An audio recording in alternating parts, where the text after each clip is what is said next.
గత ప్రభుత్వ హయాంలో ఏపీకి జరిగిన నష్టం, ఈ ప్రభుత్వంలో జరుగుతున్న అభివృద్ధి. కేంద్ర హోంమంత్రి అమిత్ షా పర్యటనలో హైలైట్ అయిన అంశాలివి. గడిచిన 5 ఏళ్లలో జరిగిన నష్టానికి భయపడాల్సిన అవసరం లేదంటూ భరోసా కల్పించే ప్రయత్నం చేశారు. ఇక అమిత్ షా పర్యటనలో నేతలంతా ప్రస్తావించిన మరొక ప్రధాన అంశం విపత్తు. ఏపీ పర్యటనలో భాగంగా కేంద్ర ప్రభుత్వం ఏర్పాటు చేసిన 2 కీలక సంస్థలను ప్రారంభించారు కేంద్ర హోంమంత్రి అమిత్ షా.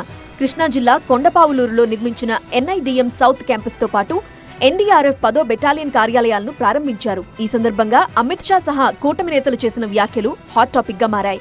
ప్రకృతి వైపరీత్యాలు సంభవిస్తే ఎన్డీఆర్ఎఫ్ ఉంటుందన్న అమిత్ షా మనుషుల నుండి వచ్చే విపత్తును అడ్డుకోవడానికి ఎన్డీఏ ముందుంటుందంటూ భరోసా ఇచ్చారు.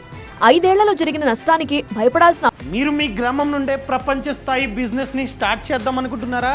అది ఎలాగో నేర్చుకోవడానికి ఇప్పుడే ఫ్రీడమ్ యాప్ ని డౌన్లోడ్ చేసుకోండి. అవసరం లేదని చెప్పిన అమిత్ షా ఇప్పుడు 3 స్పీడ్ తో రాష్ట్రం ప్రగతి సాధిస్తోందని స్పష్టం చేశారు. సీఎం చంద్రబాబు పరిపాలనా దక్షతతో పనిచేస్తున్నారని కితాబిచ్చారు. చంద్రబాబు వెనక తామంతా ఉన్నామన్నారు. ఆంధ్రప్రదేశ్ की जनता को विश्वास दिलाना चाहता हूं. 5 साल जो व्यर्थ गए हैं इसकी चिंता मत करना. 3 गुना स्पीड से चंद्रबाबू जी और मोदी जी की जोड़ी आंध्र प्रदेश का विकास करेगी.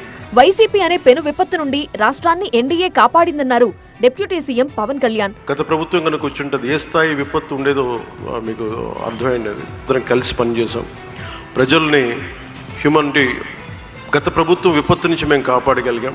5 ఏళ్ల పాటు వెంటిలేటర్ పై ఉన్న ఏపీ ఇప్పుడిప్పుడే కోలుకుంటోంది అన్నారు సీఎం చంద్రబాబు. నదుల అనుసంధానం, బనకచెర్ల ఇరిగేషన్ ప్రాజెక్టుకు కేంద్రం నుండి సహకారం కావాలని కోరారు. We want to link Godavari to Penna, Polavaram to Banakacherla. If we won't do now, we may not do forever. 7 నెలల్లోనే ఏపీకి 3 లక్షల కోట్ల పెట్టుబడులు వచ్చాయన్నారు అమిత్ షా. విశాఖ స్టీల్ ప్లాంట్కు 11,440 కోట్ల సాయం అందించామన్నారు. అమరావతికి హడ్కో ద్వారా 27,000 కోట్లు అందిస్తున్నామన్నారు. 2028 కల్లా పోలవరం పూర్తి చేసి నీళ్లు అందిస్తామన్నారు. విశాఖ రైల్వే జోన్ను కూడా పట్టాలెక్కించాం. విశాఖలో గ్రీన్ హైడ్రోజన్ హబ్కు 2 లక్షల కోట్ల పెట్టుబడులు వచ్చాయన్నారు. ఏపీ అభివృద్ధికి మోదీ అండదండలు ఉంటాయంటూ భరోసా కల్పించారు అమిత్ షా.